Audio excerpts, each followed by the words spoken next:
नमस्कार.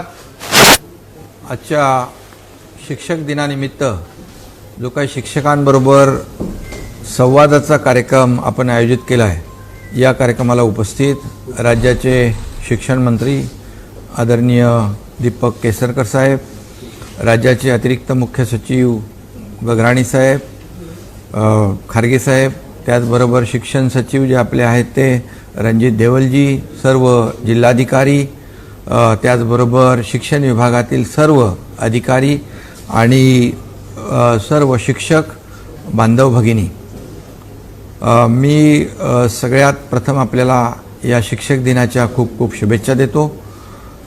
प्रत्येकाच्या आयुष्यात मानाचं आणि महत्त्वाचं स्थान असलेल्या शिक्षकांना मी पुन्हा एकदा आजच्या शिक्षक दिनानिमित्त मनपूर्वक त्यांचं सगळ्यांचं अभिनंदनही करतो आणि त्यांना खूप खूप शुभेच्छा देतो.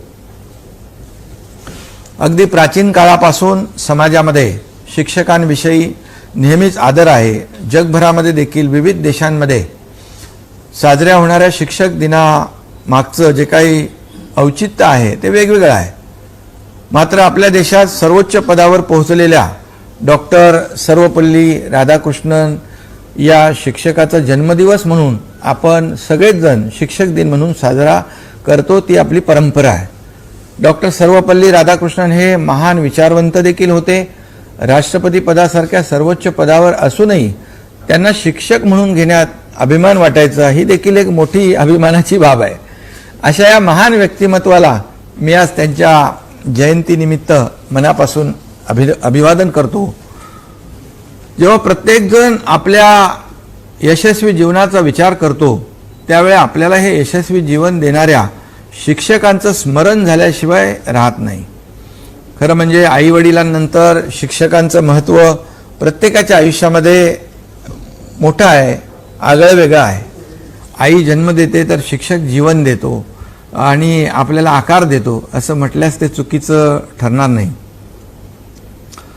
आज मुख्यमंत्री म्हणून आपल्याशी मी जरी बोलत असलो तरी मला घडवण्यात माझ्या आईवडिलांबरोबरच माझ्या शिक्षकांचा देखील मोठा वाटा आहे. हे मला अभिमानाने या प्रसंगी नमूद करावंसं वाटतं. मला आठवतं आहे की मी माझ्या गुरुजींच्या घरी त्या काळामध्ये, आता तर शाळा आपल्या खूप सुधारल्यात, परंतु त्यावेळच्या शाळा देखील आपण पाहिलेल्या आहेत की अशी काही मोठी पक्की स्ट्रक्चर नव्हती, मोठ्या टोलेजंग इमारती नव्हत्या, परंतु त्यावेळेस बैठ्या खोल्यांची शाळा असायची. मग तिथे जाऊन आपण स्वच्छता आधी करायची. तेव्हा काय एवढं काय सगळं साफसफाई, सगळं मॅनपॉवर, महापालिका काही नव्हत्या. आणि मग अशा परिस्थितीत मग स्वच्छता करायची, नंतर मग तिथे जाऊन शाळेत आपलं ज्ञान ग्रहण करणं, शिकायचं काम करायचं. आणि त्या काळामध्ये मला आठवतंय, मला नावही आठवतंय, मी ठाणे महापालिकेच्या शाळा क्रमांक 23 मध्ये शिकलो आणि परब गुरुजी आमचे होते, रघुनाथ परब. आणि त्यावेळेस एक जे गुरु शिष्याचं नातं आजही आपल्याला सगळ्यांना माहीत आहे की त्याचं महत्त्व किती आहे. मग त्यांच्या घरामध्ये आम्ही म्हणजे काही ते आम्हाला सांगत नव्हते हे काम करा, परंतु त्यांच्या घरात छोटी मोठी जी कामं करायचा जो काही आनंद आणि एक समाधान होतं ते आजही मला आठवतं आहे.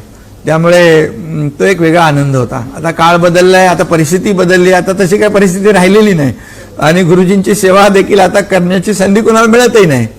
परंतु ज्ञानदानाची भूमिका तीच मात्र आजही कायम राहिलेली आहे.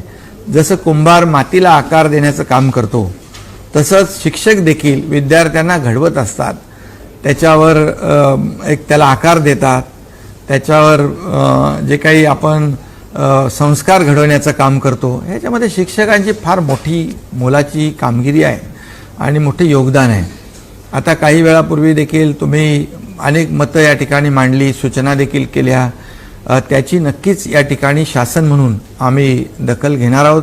आणि यापूर्वीच माझं शिक्षण मंत्र्यांशी, संबंधित विभागाच्या सचिवांशी सगळ्यांशी चर्चा झालेली आहे की आपल्याला यामधून खूप काही करण्यासारखं आहे आणि म्हणूनच शिक्षकांशी संवाद देखील आवश्यक आहे आणि तो आज आपण साधतोय. देशाच्या स्वातंत्र्याच्या अमृत महोत्सवी वर्षामध्ये देखील आपल्याशी संवाद साधताना आपण पाहिला तो कार्यक्रम. एक गोष्ट माझ्या लक्षात आली की खऱ्या अर्थाने भारताच्या सध्याच्या ज्या आपल्या राष्ट्रपती आहेत डॉक्टर द्रौपदी मुर्मू, या देखील एकेकाळी शिक्षिका होत्या आणि त्या देशाचा एक नागरिक म्हणून मला त्याचा देखील निश्चितच अभिमान वाटतो की त्या शिक्षिका होत्या आणि त्या राष्ट्रपती झालेल्या आहेत। आपल्याला माहीत आहे की क्रांतीज्योती सावित्रीबाई फुले यांची स्त्री शिक्षणाविषयीची जी काही कामगिरी आहे समाजाला नवजीवन देणारी ठरलेली आहे। शैक्षणिक वाटचालीत महाराष्ट्र देशामध्ये अग्रेसर राहिलेला आहे। ध्येयवादी आणि प्रयोगशील शिक्षकांची मोठी परंपरा या महाराष्ट्राला लाभली आहे आणि या परंपरेमुळेच इथली शिक्षण व्यवस्था देखील अधिक समृद्ध झालेली आहे। खरं म्हणजे महाराष्ट्र हे पुरोगामी राज्य असून शिक्षणामध्ये दिशादर्शक काम करून आपल्या राज्याने देशाला नेहमीच नवनवीन प्रयोग आणि विचार दिलेले आहेत। याचा इतिहास आपल्या सगळ्यांना माहीत आहे, मला तो सांगण्याची आवश्यकता नाही। राज्यातील सर्व मुलांना समान व गुणवत्तापूर्ण दर्जाचं शिक्षण देण्यासाठी शासनाने केंद्र शासनाच्या नवीन राष्ट्रीय शैक्षणिक धोरणाअंतर्गत काही महत्त्वाचे आणि सर्वसमावेशक निर्णय घेतले आहेत। नवीन शैक्षणिक धोरण हे आत्मनिर्भर भारताच्या दिशेने टाकलेलं एक महत्त्वाचं पाऊल आहे आणि 5वी पर्यंत दिलं जाणारं शिक्षण हे मातृभाषेतून दिलं जाणार आहे। ज्ञानभाषेतून शिक्षणाची सुविधा देऊन पूर्व प्राथमिक शिक्षण आंतरराष्ट्रीय दर्जाचं करण्याचा देखील प्रयत्न केलेला आहे आणि नवीन शैक्षणिक धोरणामध्ये शिक्षणावर जो काही 6% खर्च करण्यास नमूद केलं आहे। शिक्षणामध्ये गळतीचं जे काही प्रमाण आहे, शिक्षकांच्या योग्य मूल्यमापनाची प्रक्रिया आहे, या सर्वच बाबींचं नवीन विचार करण्यात आलेला आहे। या निर्णयामध्ये देखील विद्यार्थी केंद्रित विचार असून संपूर्ण शिक्षण विभाग फक्त मुलांच्या शिक्षणासाठी सर्व यासाठी पोषक वातावरण या माध्यमातून निर्माण करण्यात येत आहे आणि खऱ्या अर्थाने शिक्षण हे समाज निर्मिती करणारं क्षेत्र आहे। आज तंत्रज्ञानाच्या कक्षा देखील रुंदावल्या आहेत। एका क्लिकवर जग जोडलं गेलं आहे। कोणतीही माहिती चुटकीसरशी मिळू लागली आहे। असं असलं तरी सुद्धा गुगल सारखं तंत्रज्ञान तुम्हाला फक्त माहिती देत असतं, ज्ञान नाही। ज्ञानदानाचं मोठं काम शिक्षकच करू शकतो हे आम्हालाही माहिती आहे आणि आपल्या सगळ्यांना माहिती आहे। शिक्षकांची जागा कुणी किंवा कोणतेही तंत्रज्ञान भरू शकत नाही, इतकं महत्त्वाचं स्थान त्यांचं आहे हे मी या निमित्ताने या ठिकाणी आपल्यासमोर सगळ्यांसमोर स्पष्ट करू इच्छितो। ज्ञानाची क्षितिजं दिवसेंदिवस विस्तारत आहेत। माहितीचा महापूर आला आहे। या पार्श्वभूमीवर विद्यार्थ्यांमध्ये चांगलं वाईट शोधण्यासाठी शिक्षकांनी अधिक सजगपणे प्रयत्न करण्याचं आवाहन मी या ठिकाणी आपल्याला करतोय। शिक्षण क्षेत्रासाठी कोरोनाचा काळ चिंताजनक होता, आपण सगळ्यांनीच पाहिले, त्या दिवस अनुभवलेत आपण। या संकट काळामध्ये विद्यार्थ्यांना शिकवण्याच्या पद्धतीत बदल झाला। वर्ग आणि फळ्याची जागा ऑनलाईन साधनांनी घेतली, परंतु शेवटी त्या कोविडमध्ये जे शिक्षकांचं जे काय अनन्यसाधारण योगदान होतं हे कधी हा महाराष्ट्र किंबहुना देश विसरू शकत नाही। हा एक नवा प्रयत्न होता। ऑनलाईन त्या काळामध्ये, कोविडच्या काळामध्ये ऑनलाईन शिक्षणाच्या यशस्वीतेबद्दल अनेक मतमतांतर देखील असताना शिक्षकांनी हे आव्हान देखील स्वीकारलं आणि अविरतपणे ज्ञानदानाचं काम अतिशय चांगलं केलं। याबद्दल मला राज्यातील सर्व शिक्षकांचा अभिमान या ठिकाणी वाटतो।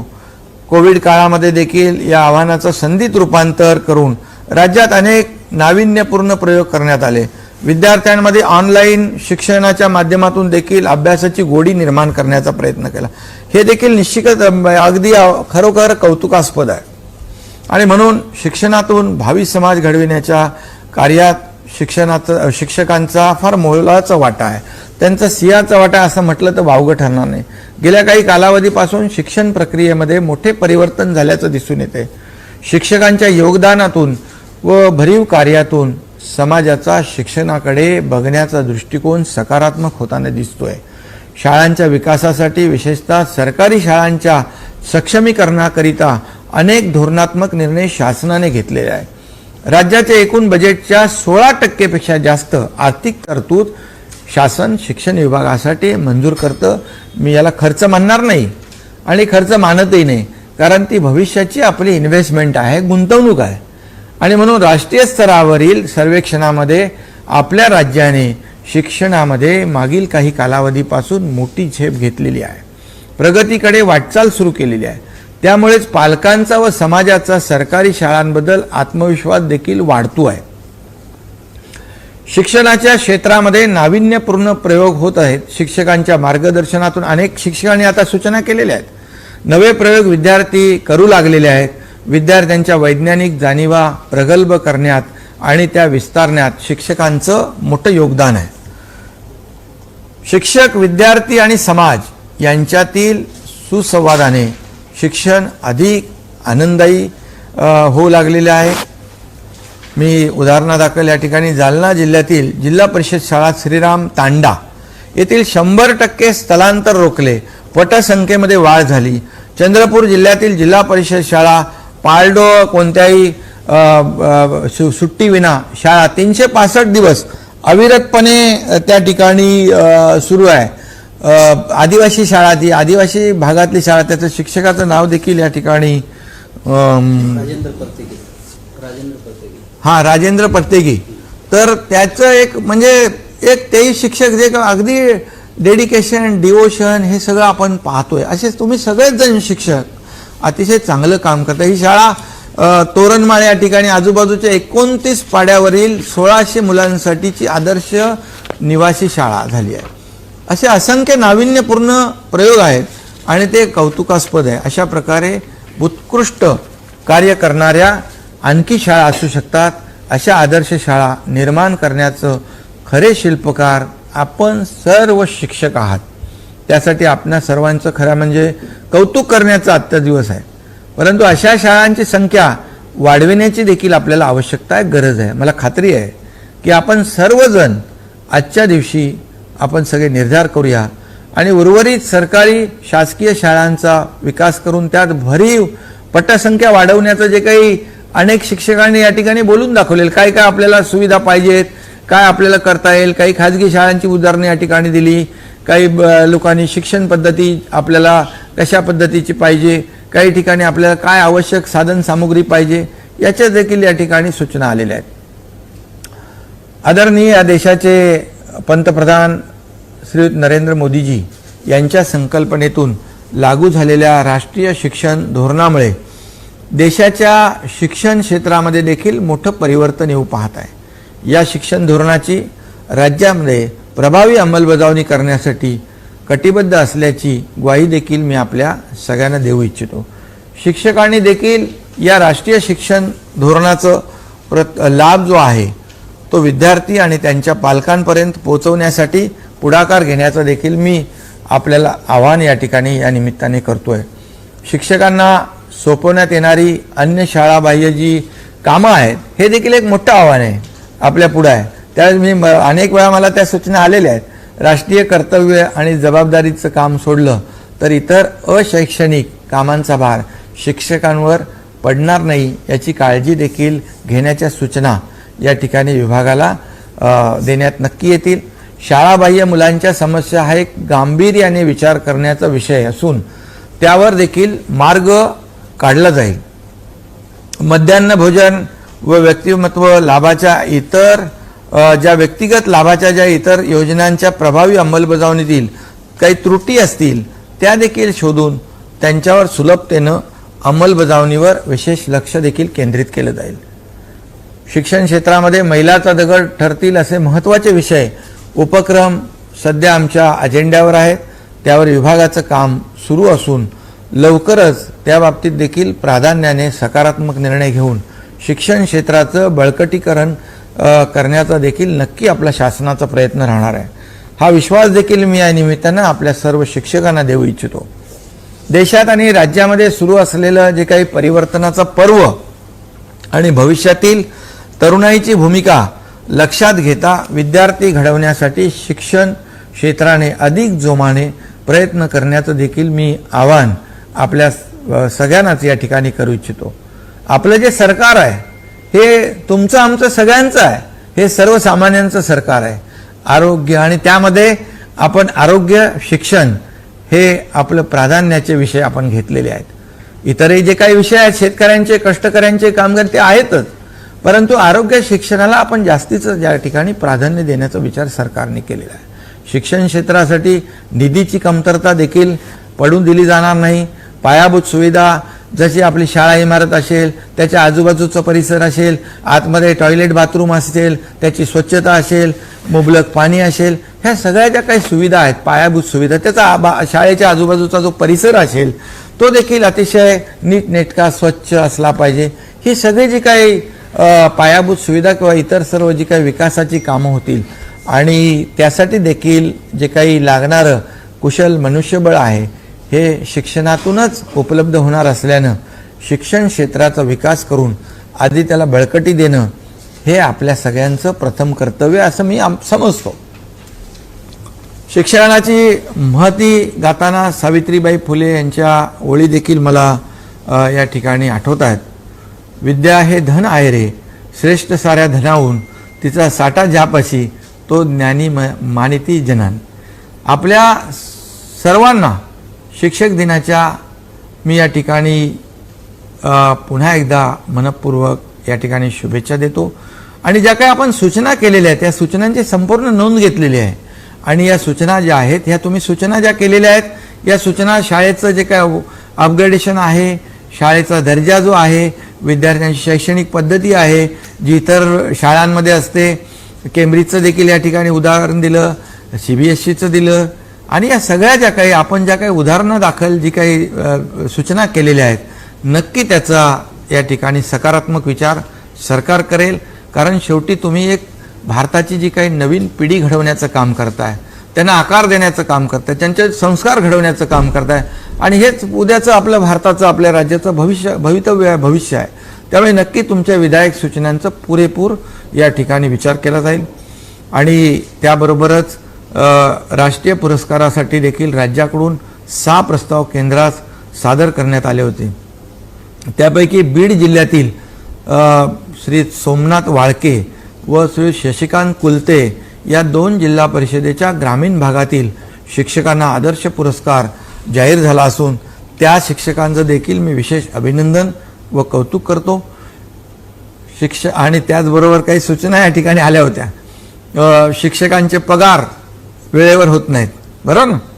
तर आणि ठराविक दिवशी त्यांच्या हे आता आम्ही सूचना शिक्षण मंत्री इकडे आहेत, इकडे बैठकीला यायच्या पूर्वीच आमची चर्चा झाली की शिक्षकांचे पगार वेळेवर झाले पाहिजेत, ठराविक दिवशी त्यांच्या खात्यात ते पैसे जमा झाले पाहिजे याची दक्षता देखील घेण्याच्या सूचना. आपण काही ती तक्रार आज केलेली नाही किंवा सूचनाही केलेली नाही, परंतु आम्हाला माहीत आहे ते आपल्याला करायची आवश्यकता आहे आणि त्या सूचना देखील मी शिक्षण विभागाला दिलेल्या आहेत. काही केंद्र प्रमुखांच्या देखील रिक्त जागा आहेत, त्याच्या देखील आपल्याला विचार केलेला आम्ही. त्या रिक्त जागा देखील केंद्र प्रमुखांच्या लवकरच भरण्यात येणार असून त्या दृष्टीने देखील कार्यवाही आपण सुरू केलेली आहे. तांत्रिक कारणामुळे शिक्षक पुरस्कार सोहळ्याचं जे आयोजन आहे मागील काळामध्ये झालं नाही. हा सोहळा लवकरच, जसं शिक्षण मंत्री महोदयांनी मगाशी भाष्य केलं की तो सोहळा देखील लवकरच आयोजित करण्यात येईल आणि या कार्यक्रमाला देखील जसं मला सांगितलं की मुख्यमंत्री महोदयाने उपस्थित राहावं, नक्की या कार्यक्रमाला देखील उपस्थित राहायला मला आनंद होईल आणि मी उपस्थित नक्की राहील अशी ग्वाही मी देखील या ठिकाणी आपल्याला देऊ इच्छितो. आणि सगळ्यांनाच पुन्हा एकदा राज्यातील सर्व जवळपास 7,60,000 शिक्षक भगिनी बांधव यांचं मी मनापासून सगळ्यांचं अभिनंदन करतो आणि सगळ्यांना पुढील वाटचालीसाठी खूप खूप मनापासून शुभेच्छा देतो. पुन्हा एकदा सगळ्यांना आज शिक्षक दिनाच्या मनापासून शुभेच्छा. धन्यवाद. जय हिंद, जय महाराष्ट्र. राज्यातल्या 7.5 शिक्षकांच्या मनात या ठिकाणी आदरणीय मुख्यमंत्री महोदयांनी पुढाकार घेत त्यातून मार्ग काढू कसा